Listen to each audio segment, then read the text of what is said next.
Hello, and welcome to Humanities, the heart of Plymouth State. I'm Theo. And my name is Alyssa. Today, we are joined by Professor Eckert. Hi. Hello. So what do you teach here at PSU? Well, I am a humanities professor, but I am the coordinator for social studies education. So I teach history classes, economics classes, and mostly I teach pedagogy classes, which is the science of teaching. So, could you imagine PSU without any of these classes?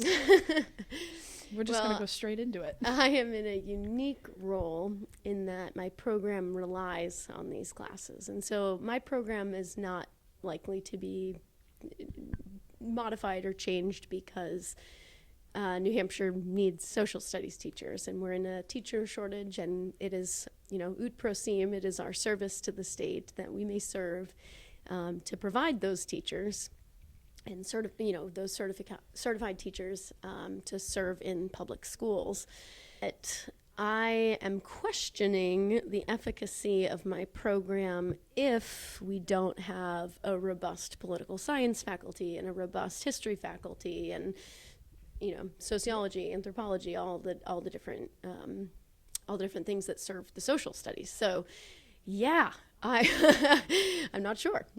That kind of leads me into my next question, which was, how do you think, the program would have to recuperate? First of all, nothing's been proposed. So I think it's important we anchor it with that. We're not really sure, and the representatives from the unions are working together to figure out the best path forward. So I don't really know. My concern is that in my program specifically, my students need to take a range of upper level classes across the social sciences, and upper level classes require upper level faculty to teach them. If we're reduced to one political scientist, let's say, that's a hypothetical, that one political scientist will have to teach certain required courses in social studies education. So then they probably would need to be teaching directions classes to serve gen ed. So there goes another 2 or 3 classes. So the question I'm asking is how many upper levels could they actually end up teaching? And that's where I need those people the most, is to teach this rigorous upper level political science content. I already teach more classes than most people, so I'm I can't teach all the subjects. And at some point, we're reducing the quality of education when I'm teaching 3 different course codes. At some point, you're not an expert anymore, you're a generalist, and I really should only be teaching the SSE. But I'm concerned about the reduction in quality for my program. The humanities are one of the reasons I'm a really, really kick-ass high school social studies teacher, is because I have this diverse background and range of interests. So I'm not just a nerdy political scientist, right? The humanities are interconnected. My heart breaks because I think the value of the humanities, not just for my program that serves social studies, but the value of the humanities is people knowing stuff about the world. And when we say history doesn't have a certification attached to it, so therefore it's less valuable than social studies ed, to me that's sad, because we want people who know stuff about the world and about our history. And if they end up working in sales, great. If they end up working, as a human resource officer, great. And our majors can do that. Our history majors can do that. And they're going to be a better person in sales because they can do research. They understand the world. They understand the history of discrimination. So when an administration, say, bans DEI policies or something like that, that human resources officer can be a better advocate because they know their history, right? They know that this ebbs and flows. I don't know. And then the other thing is, I think we need high quality history instruction, not just for the people in these programs, but for the programs that survive as well. We want people in business, in whatever, to be able to take these classes, these one-offs, because you might be interested in bio and that's the career you want to have, but everyone should take random classes outside of their area just to learn about stuff at a higher level than high school. I completely agree with you. It's we've been talking to just like in all the majors obviously that have been impacted, like how it'll really hurt all of us as students. Like as much as we talk about how much this will impact us, it's going to impact all of our professors in a huge way too. It definitely impacts morale. And that's not good, because then people who might be safe might leave, and that's dangerous, right? So we have reduction in faculty, reduction in quality as a result of that. It also means that, like, when I'm advising students and they're like, I'm thinking about going to grad school, we're kind of like, don't. There's no jobs for you on the other end of that, right? Like, take your bachelor's degree and go crush life. Not knowing for the faculty, I think, is the biggest problem right now. And I mean, you start cutting older faculty, and that's the plan, right? Save money by cutting the more expensive older faculty. Then you end up hiring people like me in your 30s or 40s. And guess what? We're raising families, and losing our jobs is not ideal. And I'm confident most of my colleagues, even though it's not great, I'm confident they'll get jobs because they're awesome. But how uncomfortable and painful is that process going to be?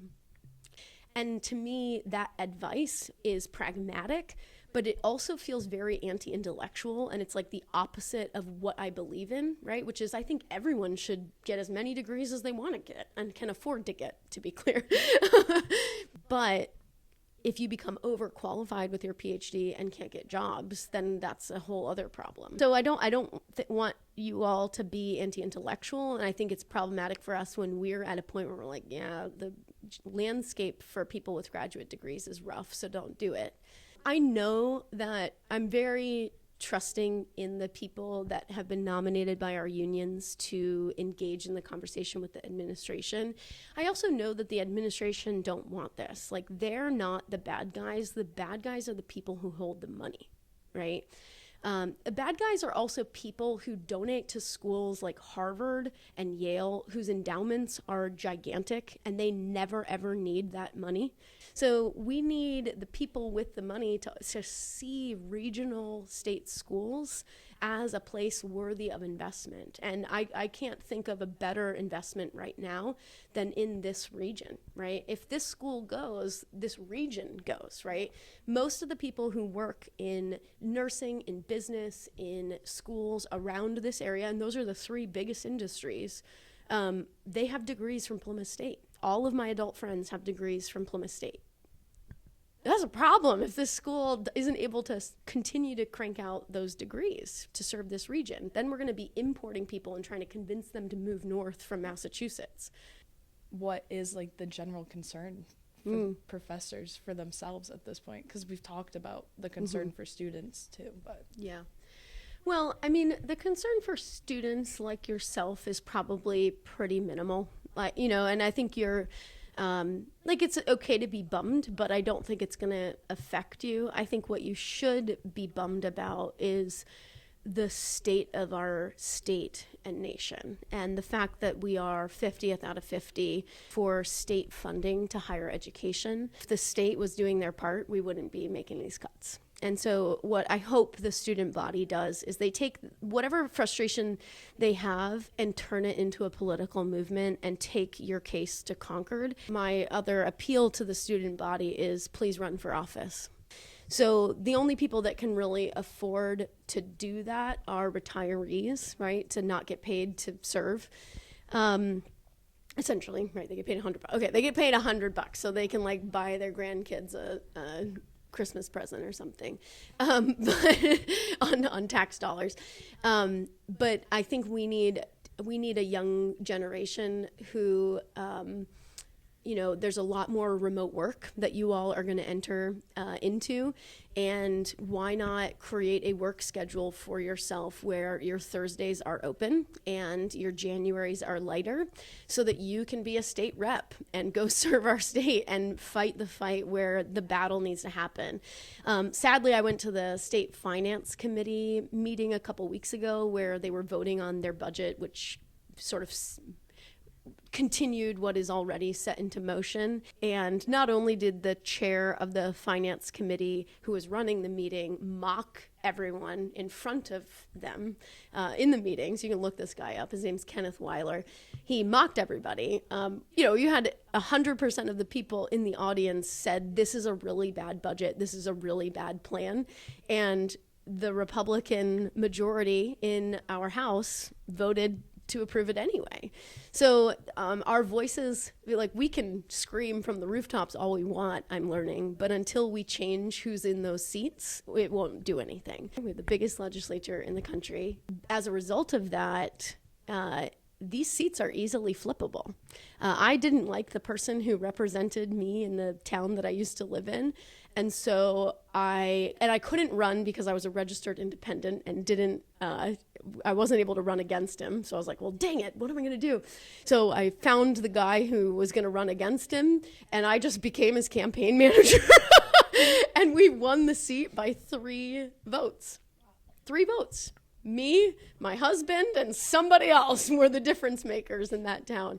So, it's small town politics. That's how you win this stuff. That's how you flip these seats.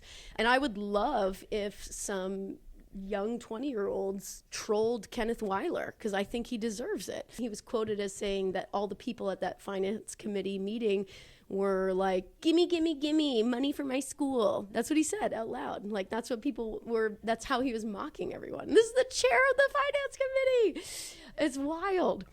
I work in town outside of school, and I work with a lot of kids who go to like Holderness and Plymouth High School, who are all like, for them, PSU is the only school they can afford if they want to go to college. Yeah. They are able to commute, and we have a cheaper tuition, so this is the only place they can go if they want to go to college. And a lot of the kids I'm friends with want to go into graphic design or digital music production, just mainly humanities. And I like have to talk to them now, these now seniors in high school who just got accepted into PSU for humanities programs. And I'm like, hey, I don't know how to tell you this. Yeah. But be on the lookout for some changes in your major that you've just picked out. And it's I feel really like upset for them, because at the end of the day, like we're going to graduate with our degrees because it's like law, we're required to, but these like new kids coming up, the kids who are still in high school, the kids in middle school, like this is a huge disservice to them in their future too. Well, similar to you, those seniors at least, who the catalog hasn't changed, right? So the catalog's been approved by the curriculum committee. So those seniors that you're talking to are just as safe as you are. Okay. So that's good. It's the juniors and sophomores that might not. But I think we need to reserve judgment. And I think it would actually do PSU a huge disservice if we disrupted the recruitment effort by spreading rumors about things that we don't know yet. Like, it could be really bad. It also could be like nothing might change, right? It might just be that they encourage some people to retire and everybody else stays on board, right? So and not that that's good. We don't want people retiring early who aren't ready to retire, for sure. And we don't want people leaving because they're frustrated. That doesn't seem good for PSU either. And you lose institutional knowledge when people leave, right? And that's not good. So it could be fine. It also could be really bad. And I'm also really optimistic that if the student body put their ire on Concord, we can turn we can turn the corner here. But we have to focus on where the problem actually is. And, I love working with the administrators at this school. I think that they really care about this school. I think they're very stressed about this problem. And I wouldn't trade places with them for 100 years. I think we need to really focus our energy on the larger problem. And cutting the DOE at the federal level also doesn't help, because that's millions of dollars going into schools in New Hampshire that we're losing out on.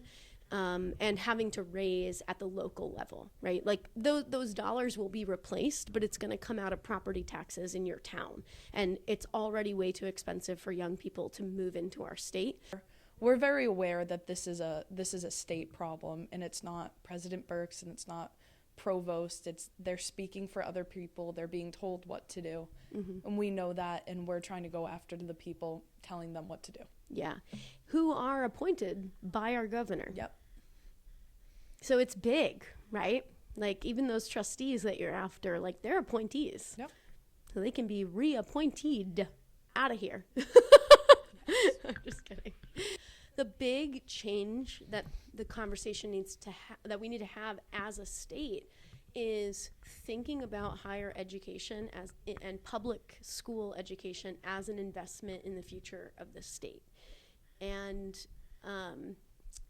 the problem right now is that we are thinking about how can we spend less money as a state, and that is a question that will only serve rich kids. So at least for me right now, we are a thriving program, and partly because other people are closing their programs, which is not the solution to me, right? I want all those programs to thrive and to have, a lot of schools cranking out new teachers into New Hampshire. Our last question for you is kind of like broader, like how your program impacts PSU as a whole outside of the classes. I know that you do curriculum for high schools, and so that's not PSU, but that's huge. If you want to talk about that. Yeah, sure. I wear a lot of hats. So my PSU hat is I'm the coordinator for social studies ed. I teach pedagogy classes. I train social studies teachers. We talk about how to talk across difference. That specific role means that when you teach people, it's sort of like the what would Jesus do, and I become like the angel on their shoulder, maybe the devil, I'm not sure, to be determined. But there's sort of a what would Eckert do in X scenario. So I get to have this really incredible influence on the next generation of teachers that are coming up. And so I'm super intense, probably too intense in my classes, because my goal is not to get them on par with me. Like, no, I want you to be better than me. I want you to go be, like, I'm the 2-time New Hampshire History Teacher of the Year.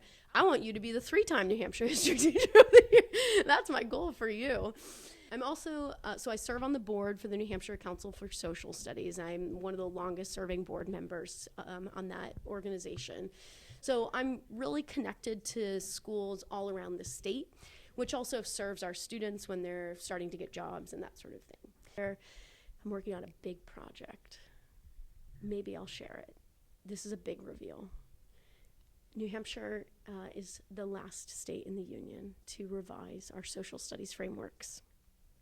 Our social studies frameworks got an F when they first came out by independent reviewers. They're really bad.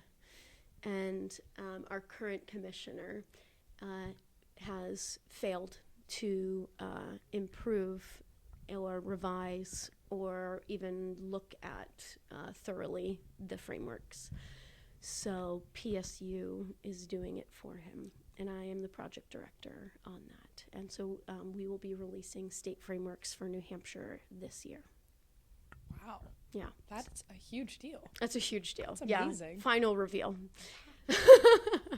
We're going to add in like, that'd be so cool. That's awesome. Wow. Thank you so much for Thanks for this opportunity, and thank you for continuing to talk about this with the student body and for being a force and getting everybody riled up, but not just riled up with nowhere to go, but to direct it, right? And I think that's the tricky part when things are stressful, is figuring out where to put that. And then, take breaths, relax, go for a walk in the woods. Yeah.